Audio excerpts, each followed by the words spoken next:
안녕하세요. 이야기로 이해하는 수학의 원리, 수학으로 푸는 세상의 비밀의 MC 김수현입니다. 안녕하세요. 일상 속 수학 이야기를 재미있게 들려드릴 수학 스토리텔러 박경미입니다. 네, 인류의 운명은 돌 2개와 양 2마리에서 일하는 공통점을 찾게 되며 싹트기 시작했는데요. 그래서 고대 그리스의 대표 철학자이자 수학자인 플라톤은 신은 기하학자다라는 짧고도 인상적인 말을 남겼죠. 그만큼 수학이 세상을 만드는 토대가 되었다는 뜻인데요. 한때는 진리를 탐구하는 순수한 학문이었던 수학은 이제 금융, IT, 마케팅 등 폭넓은 분야에서 활용되고 있고 이제 수학 없이는 현대 생활이 불가능할 정도입니다. 오늘은 수학, 세상으로 나오다 그 놀라운 활약상을 살펴보겠습니다.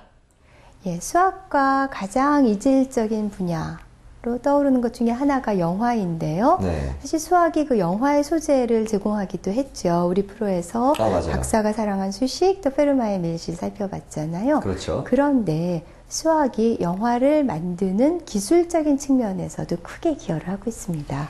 기술적인, 소재가 아니라 기술적인 측면에 관여를 한다고요?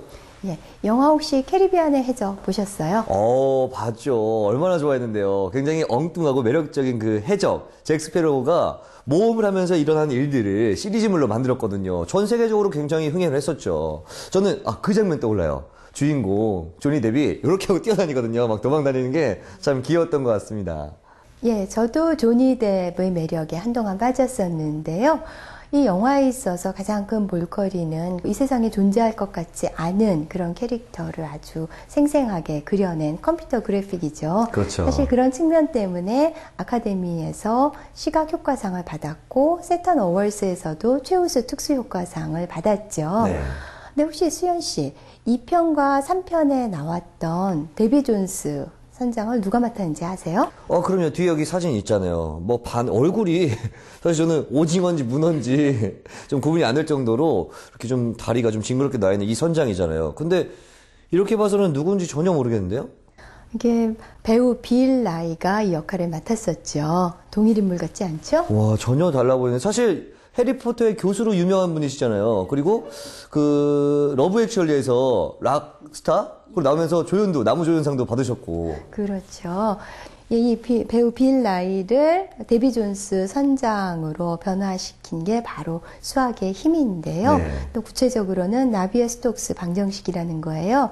이 방정식은 유체의 흐름을 분석하는 미분 방정식인데 그 나비에르-스톡스 방정식과 컴퓨터 그래픽을 결합시킴으로써 이런 변환이 가능했죠. 네. 이 작업을 맡았던 분은 스탠포드 컴퓨터공학과의 론 패드큐 교수인데요. 네. 응용수학 전공자이고 이 영화뿐 아니라 해리포터와 불의 잔 여기에서도 그래픽 작업에 총책임을 졌습니다.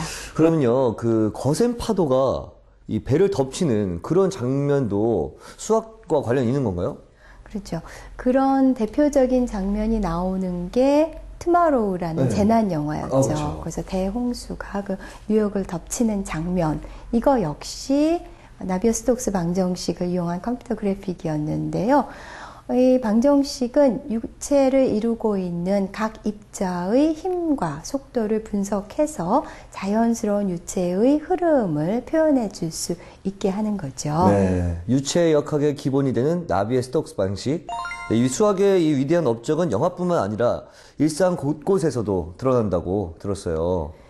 참 이름도 어렵죠. 네. 나비에르-스톡스 방정식. 네. 굉장히 생소하게 들리는데 사실은 우리 생활 곳곳에서 만날 수 있는 게 바로 이 방정식이에요. 네. 그래서 비행기 날개 부분에서 유체의 흐름을 분석해서 비행기 설계를 하는데도 이용이 되고요. 그다음에 날씨 모델이라든지 해류의 변화, 또 혈관에서 혈류의 흐름, 또 은하계에서 별의 움직임, 또 오염물질이 어떻게 확산되는지 이런 것들도 다 나비에르-스톡스 방정식으로 연구를 하는 거고요. 그래서 공학 분야에서 보면 기계공학, 네. 항공우주공학, 화학공학 이렇게 광범위하게 적용이 되는 그런 방정식입니다. 네, 이렇게 말씀하신 것처럼 일상생활에서 광범위하게 사용이 되고 있지만 아직도 풀리지 않은 수수께끼라고 들었어요. 나비에르-스톡스 방정식에 대해서는 어느 정도 우리가 알고 있기 때문에 네. 다양하게 이용을 하고 있는 것이기는 한데요. 3차원 공간에서 이 방정식이 항상 해를 갖는지에 대한 증명은 아직 이루어지지 못했고요.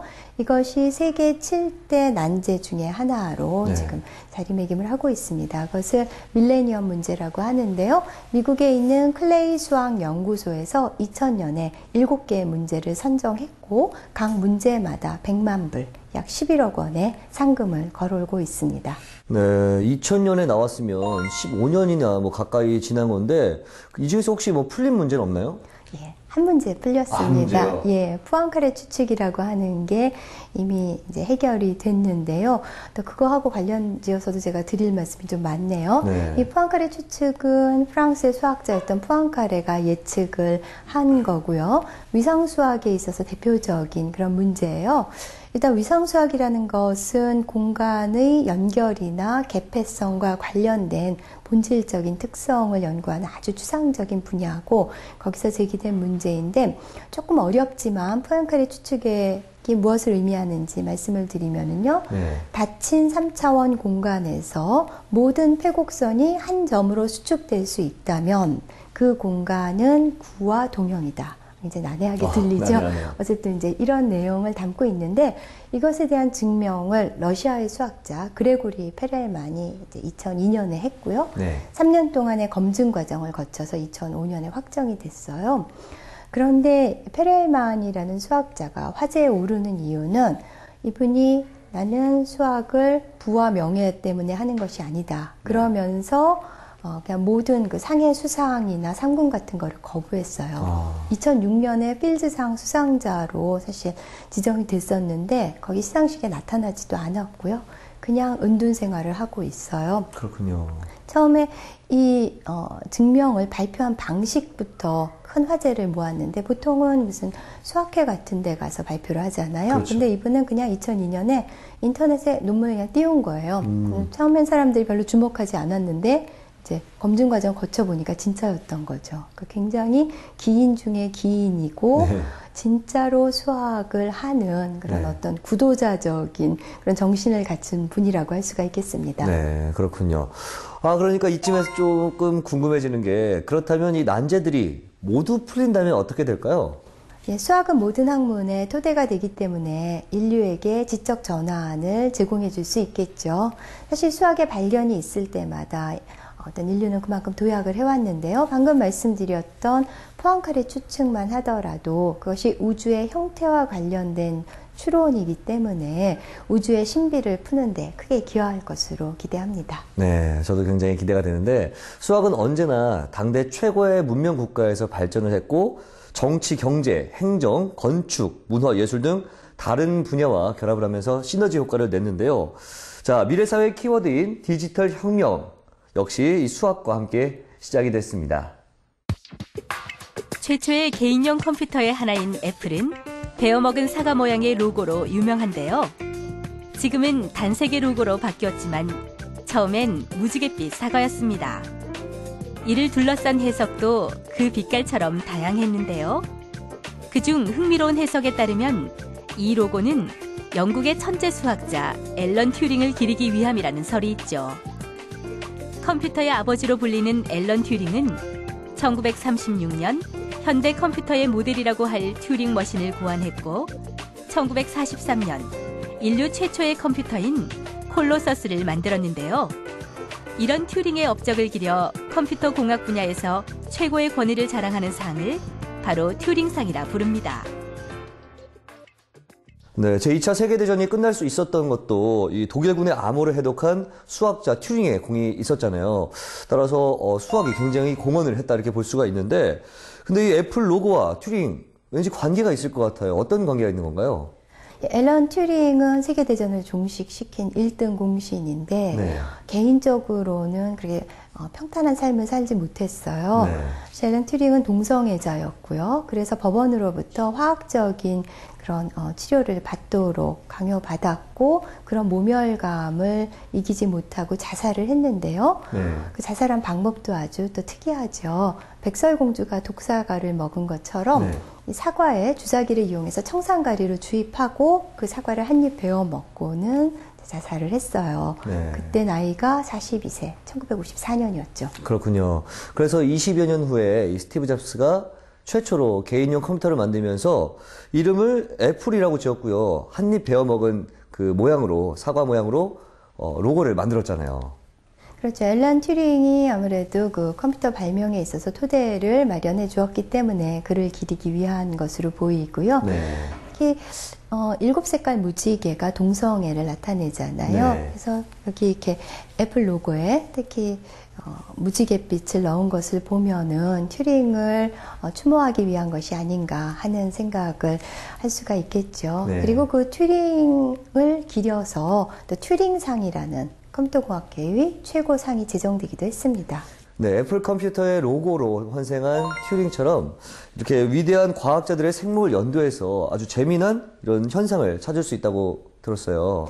예, 뉴턴이 태어난 해는 갈릴레이가 죽은 해고요. 네. 또 맥스웰이라는 그 물리학자가 죽은 해에 아인슈타인이 태어났어요. 네. 또 프랙탈 이론의 선구자라고 할 수 있는 코흐, 그가 사망한 해에는 프랙탈 이론을 발전시켰던 만델브로트가 태어났고요. 네. 또 분야가 조금 다르기는 하지만 경제학에서 마르크스가 죽은 해에 케인즈하고 슌페터가 탄생했죠. 그렇군요. 왠지 위대한 과학자가 생을 마감하면서 다시 태어나는 이 천재 과학자에게 이렇게 뭔가를 남겨주고 가는 그런 뭐 연결고리가 만들어지는 것 같은 그런 느낌이 드는데요. 그렇죠. 아까 생물 연도를 보면은 우연치고는 대단한 우연이잖아요. 네. 지금 현재 시점에서 가장 위대한 물리학자라고 하면은 스티브 호킹이죠. 네. 루게릭병을 앓고 있으면서도 블랙홀이나 빅뱅 등 그런 중요한 내용에 대해서 어떤 대가로 군림을 하고 있는데 그 후에 스티브 호킹 후에 누가 올지 참 궁금하죠? 네, 이 과학자들의 생애에서 알 수 있듯이 수학은 기초 과학을 어떤 발전시킨 그런 핵심 학문으로 볼 수 있고 또 국가 발전에 지대한 영향을 미쳤는데 지금 진행되고 있는 이 디지털 혁명의 성공이 또 이 각 나라의 미래가 달려있다고 해도 과언이 아니겠죠? 예, 미국의 부시 전 대통령은 90년 걸프전을 승리로 이끈 후에 이번 전쟁은 수학의 승리다 라고 언급을 한 적이 있는데요. 그런 만큼 전쟁에 있어서 핵심적인 기술을 제공한 것이 이제 수학이라는 그런 의미를 담은 거겠죠. 사실 미국의 국가안보국에는 국가 기밀을 취급하는 많은 그 수학자들이 포진해 있고요. 많은 국가들이 수학연구소를 국책연구소로서 지정하면서 많은 예산을 투자하고 있습니다. 네. 그러니까 어떤 경쟁력 확보를 위해서 수학에 대해서 투자를 하는 거죠. 네, 수학은 국가 경제에도 큰 영향을 미치잖아요. 자본주의의 꽃이라고 불리는 이 금융산업도 수학을 빼고는 이야기할 수 없다고요.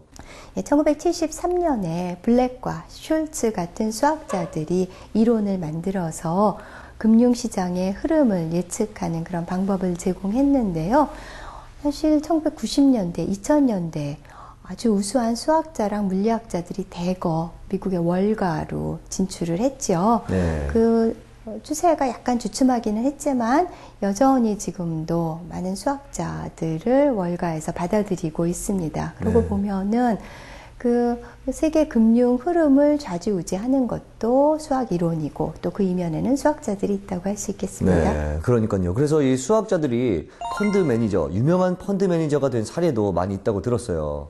예, 대표적인 예가 제임스 사이먼인데요. 네.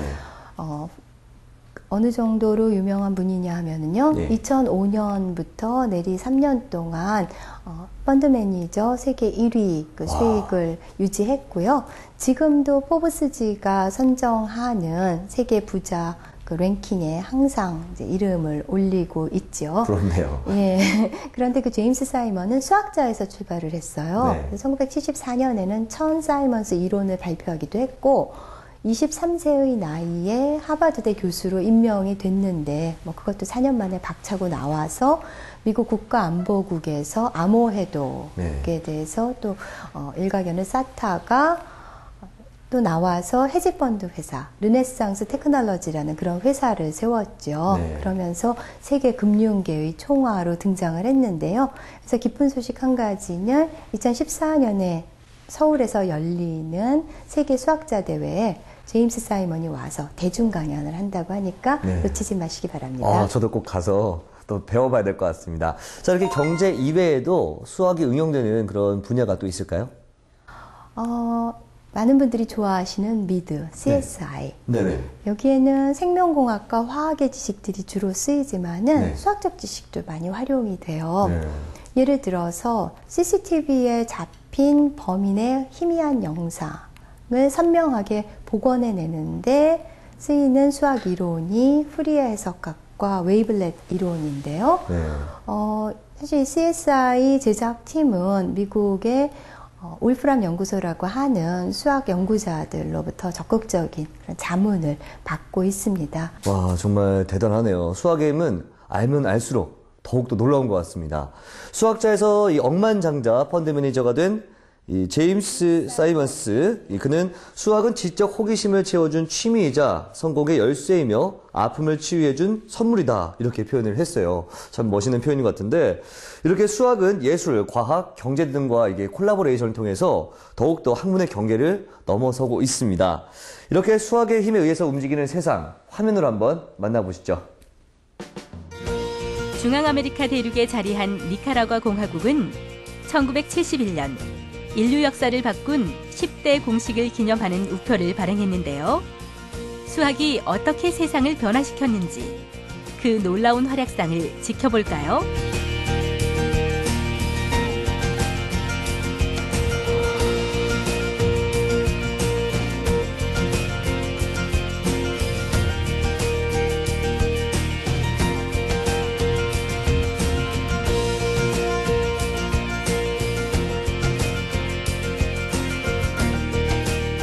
수학을 통해 발전해온 문명. 정말 놀랍지 않나요? 네, 이렇게 정리를 해보니까 수학의 중요성이 훨씬 더 와닿는 것 같은데, 그런데 이 10가지 공식에 공통점이 있다고요? 이 10가지 공식들은 수학의 방정식 형태를 띠고 있죠. 네. 우선 거기 포함되어 있는 대표적인 것으로 뉴턴의 만유인력의 법칙, 역학의 기초를 세운 거죠. 네. 그리고 또 아인슈타인도 나오는데 아인슈타인 했을 때 떠오르는 거 있으시죠? 당연히 있죠. 아인슈타인 하면 특수 상대성 이론이죠. 예, 이 아인슈타인의 이론은 뉴턴으로 대변되는 고전 물리학 체계의 근간을 흔들고 원자력 에너지를 만들어내는 원천을 제공했죠. 네. 근데 이런 뉴턴과 아인슈타인 못지않게 크게 기여한 천재적인 물리학자가 있는데 네. 그분의 이름은 그렇게 일반인들한테 친숙하지 않고 좀 평가절하되어 있는 것 같은 분이 있어요. 그래요? 누구죠? 혹시 우리 프로그램에서 한번 소개가 된 적 있나요? 안타깝게도 우리 프로그램에서 다룬 적도 없더라고요. 그래요? 어떤 분이냐면 바로 맥스웰인데요. 네. 맥스웰은 스코틀랜드의 에딘버러에서 변호사의 외아들로 태어났고요. 어렸을 때부터 이제 워낙 영특하고 재주가 많았다고 해요. 그의 비상한 기억력을 나타내주는 일화가 있는데 네. 어머니가 독실한 크리스찬이었고 네. 그래서 그 영향을 받아서 겨우 8살 때 시편, 성경의 시편 네. 119편을 몽땅 외웠다고 하네요. 정말 대단한 것 같은데요. 이 시편 119편은 성경에서 가장 긴 구절이잖아요. 그렇죠. 뭐 그런 정도, 그거는 이제 단순 기억력일 수 있고요. 네. 15살에 영국 왕립협회에 난영곡선에 대해서라는 그런 논문을 제출하기도 했고요. 네. 또 청년기에는 토성의 고리에 있는 그런 것들이 액체 입자가 아니라 작은 고체 입자라는 그런 주장을 하기도 했는데 네. 그것은 100년이나 지나서 미국의 우주선인 보이저호에 의해서 밝혀지게 되었죠. 네. 그렇기 때문에 이 과학사에서 그의 위치가 뉴턴이나 어떤 아인슈타인에 비해서 뒤지지 않는다, 이런 말도 있더라고요. 그렇죠. 그럼에도 불구하고 아까 말씀드린 대로 크게 그 대중적인 주목을 받지 못하는 게 좀 안타까운 측면인데요. 네. 이 맥스웰은 이제 전기와 자기를 통합한 전자기학을 이제 알아냈고 그것을 미분 방정식으로 표현을 해서 통합을 했어요. 그래서 이 맥스웰의 방정식이 아주 중요한 거죠. 네. 이 발견은 인류에게 어떤 편의를 가져다 줬나요? 이 맥스웰의 방정식은 사실 우리가 현재 이용하고 있는 거의 모든 문명의 이기랑 관련된다고 보면 돼요. 네. 뭐 라디오, TV, 그다음에 모든 통신기기들, 뭐 핸드폰이고 모든 것들이 다 이 전자기를 이용한 것이기 때문에 사실 우리가 누리고 있는 모든 편리가 맥스웰에서부터 비롯되었다라고 해도 과언이 아니죠. 네. 또 그것뿐 아니라 뭐 X선, 감마선, 자외선, 적외선 이런 것들도 맥스웰의 이론에 의해서 예견됐던 것들인데 이제 나중에 다 밝혀지게 되죠. 지금까지 세상을 바꾼 방정식에 대해서 살펴봤는데 요즘 뉴스나 신문을 보면 방정식이란 말이 참 많이 나오더라고요. 북핵, 그러니까 이란 핵과 비교해서 이란 핵이 뭐 2차 방정식이라면 북핵은 뭐 고차 방정식이다 이런 말이 많이 눈에 띄고 있어요. 그렇죠. 거기서 아마 의미한 거는 이란 핵보다는 북핵이 더 네. 해결하기 힘든 난제다 이런 측면에서 2차 방정식과 고차 방정식을 썼을 것 같은데요. 저도 신문이나 잡지 보다 보면은 방정식이 참 자주 나오더라고요. 그래서 기자들이 굉장히 방정식을 좋아하나 뭐 이런 생각도 해본 적이 있는데요. 하다못해 뭐 영화의 흥행 방정식, 뭐 어떤 스포츠팀의 승리 방정식 이런 데 이르기까지 아주 방정식이 외연을 넓혀서 많이 사용이 되고 있는 것 같습니다. 네. 근데 제가 며칠 전에 은행에 갔는데요. 기다리면서 팜플렛을 봤더니 거기에 황금 분할 투자 상품이라고 나온 거예요. 네. 그래서 또 직업병이 도져서 이거 뭔가 1대 1.618로 나눠서 투자한다는 얘기인가. 네. 그리고 유심히 봤더니 그냥 뭐 주식, 채권 이런 데 분산 투자를 해서 수익성과 그다음에 안정성을 골고루 추구한다는 그런 의미더라고요. 네. 교수님 말을 딱 들으니까 그래도 이 수학 용어가 많이 떠오르는 것 같은데요. 여러 사람들의 이 공통 관심사나 또 해결의 실마리를 위해서 최대의 공약수를 찾는다든지 또 기쁨과 슬픔이 교차하는 그런 것들을 희비 쌍곡선이라고 표현을 한다든지 자 이런 표현들이 많이 있는데 일상생활에 이렇게 대입을 해서 생각을 하니까 수학이 좀 더 쉽고 편하게 와닿는 것 같습니다. 예, 이처럼 그 수학 용어들이 일상생활에 많이 편입돼 들어와 있는데요. 그걸 통해서 우리의 사고가 좀 더 논리적으로 바뀌고 또 이 사회도 합리적인 방향으로 변모해 갔으면 좋겠다는 생각입니다. 네. 그리고 최근 들어서 우리나라 수학 수준이 많이 높아지기는 했는데 국가에서도 수학에 대해서 좀 더 투자를 하고 수학자들도 더 분발을 해서 수학에 있어서의 르네상스를 이룰 수 있었으면 좋겠습니다. 네, 오늘은 인류 최초이자 최후의 학문인 수학의 활약상에 대해서 살펴봤는데 오늘 이 수학으로 푸는 세상의 비밀에 마지막 회라고 하잖아요. 좀 안타까운 마음도 들기도 하고 좀 아쉬운 마음도 드는데 교수님 어떠세요? 예, 일반인들이 워낙 수학을 경원시하잖아요. 그래서 이 프로그램이 시청자분들한테 어필을 할 수 있을까 굉장히 걱정을 하면서 시작했는데 지금까지 시청해주신 시청자분들에게 정말 뜨거운 감사의 마음을 전합니다. 네, 저도 교수님과 함께 하면서 그동안 많이 배우고 어려운 부분들도 많았었는데 새롭게 깨닫기도 하고 참 유익하고 재밌었던 시간인 것 같습니다. 아마 시청자 여러분들도 조금 이제야 수학을 좀 알 것 같은데 아쉽다. 섭섭하다 하시는 분들 있을 것 같은데요. 하지만 여기서 끝이 아닙니다. 수학의 매력에 푹 빠지도록 저희가 도와드리겠습니다. 지금까지 일상 속 수학을 돌아봤다면 다음엔 영화와 수학이 만납니다. 무엇을 상상하듯 더욱더 이 즐거운 수학 이야기로 다시 찾아뵙겠습니다. 그럼 다음에 다시 만나겠습니다.